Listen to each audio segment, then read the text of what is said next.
Welcome to day 1 series of Chikmagalur. Morning 5 AM பெங்களூரில் start பண்ணிவிட்டு 10 o'clock வந்து ஹைவேயில் breakfast முடிச்சுட்டு அதுக்கப்புறமா ஆன் த வே இந்த பெரிய சாய்பாபா கோயிலில் போயிட்டு சாய்பாபாவை சாமி கும்பிட்டதுக்கப்புறமா ஆசன் டிஸ்ட்ரிக்டில் ரீச் ஆகிட்டு அங்கே இருக்கிற ஹலிபிடுங்கிற பிளேஸில் வந்து ஹொய்சலேஸ்வர் டெம்பிள் வந்து நாங்கள் ரீச் பண்ணோம். இந்த கோவில் பார்த்திங்க யுனெஸ்கோ வந்து வேர்ல்ட் ஹெரிட்டேஜ் லிஸ்ட்டில் வந்துட்டு ஒன் ஆஃப் த டெம்பிள் இது.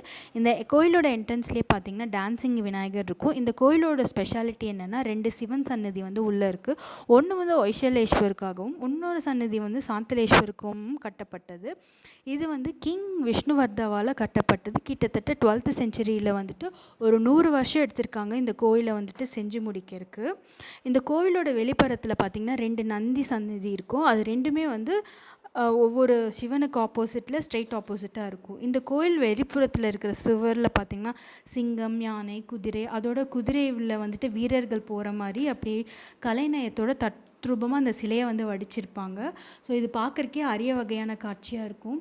ஸோ இந்த கோயில் வந்து பார்த்திங்கன்னா உள்ளே இருக்கிற பில்லர்ஸாக இருக்கட்டும், வெளியில் இருக்கிற பில்லர்ஸாக இருக்கட்டும், எல்லாமே ரொம்ப ஸ்ட்ராங்காகவும் அதே மாதிரி சோப் ஸ்டோன் அப்படிங்கிற ஒரு ஸ்டோனால் வந்து கட்டப்பட்டிருக்கு. அண்ட் அடுத்து வந்து நாங்கள் போன இடம் பார்த்திங்கன்னா சன்னகேஷவா. இந்த டெம்பிள் வந்து எங்கே இருக்குன்னா பேலூர் அப்படிங்கிற இடத்துல இருக்குது. இது வந்து ஹொய்சலேஸ்வரா டெம்பிள் வந்து கிட்டத்தட்ட 15 கிலோமீட்டர்ஸ்குள்ளே இது வந்து இருக்கும். இந்த கோயிலில் வந்து பார்த்திங்கன்னா விஷ்ணுவை வந்துட்டு கும்பிட்றாங்க. ஸோ இந்த கோயில் வந்து போகிறதுக்கு வந்து மத்தியானம் போனதுனால ரொம்ப சம்மர் டைமில் இருந்தே இந்த கோயிலை அவாய்ட் பண்ணிடுங்க. நீங்கள் வந்து ஹில் ஸ்டேஷன் போகிற வழியிலே இந்த கோயில் போகலாம். அண்ட் சம்மர் இல்லாமல் ஒரு ரெய்னி ஒரு வின்டர் சீசனில் போனீங்கன்னா இங்கே கிளைமேட் ரொம்பவுமே கூலாக இருக்கும். அண்ட் இந்த கோயிலையும் பார்த்திங்கன்னா ரொம்ப தத்ரூபமாக ஒவ்வொரு சிலையும் வடிவமைச்சிருக்காங்க. அதே மாதிரி இதில் இருக்கிற மணிமண்டபமாக இருக்கட்டும், கோயிலில் தெப்பக்குளமும் இருந்துச்சு.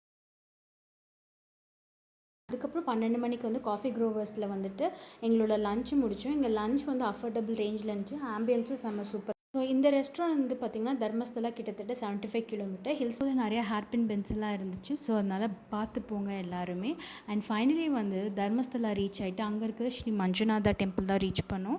ஸோ இந்த கோயில் பார்த்திங்கன்னா என்ட்ரன்ஸே இதுதான் கோயிலோட என்ட்ரன்ஸே பார்க்குறக்கு ரொம்ப சூப்பராக இருக்கும்.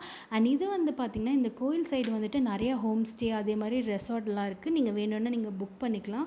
லாட்ஜில் புக் பண்ணி கூட ஸ்டே பண்ணி கூட பக்கத்தில் போய்க்கலாம். இந்த அன்னதான கூடம் வந்து கிட்டத்தட்ட ஒரு 1000 பேர் வந்து அட் டைம் வந்து சாப்பிட்லாம். அதுக்கும் மேலே சாப்பிட்லாம். ஸோ அன்னதானம் வந்து ரொம்ப நல்லா இருந்துச்சு. இருப்பாங்க. அண்ட் அதுக்கப்புறம் அங்கேருந்து ஒரு 70 கிலோமீட்டர்ஸ் தாண்டி எங்களோட ஹோம் ஸ்டேக்கு வந்து நாங்கள் ரீச் பண்ணோம். ஸோ இது வந்து ஹோம் ஸ்டேக்கு போகிற வழி தான் இது. இது பார்த்திங்கன்னா ரொம்ப டென்ஸாக இருந்துச்சு. அண்ட் நாங்கள் அதுக்கப்புறம் கொஞ்ச நேரத்துலேயே பார்த்திங்கன்னா எங்களோட ஹோம் ஸ்டே, அதாவது பீன் அரோமா, அது வந்து ஆல்தூரில் இருக்குது. இந்த ஹோம் ஸ்டே போகிற வழி பார்த்திங்கன்னா ரொம்ப அட்வென்ச்சரஸாக இருந்துச்சு. அண்ட் அடுத்த வீடியோவில் ஹோம் டூர் போடுறேன்.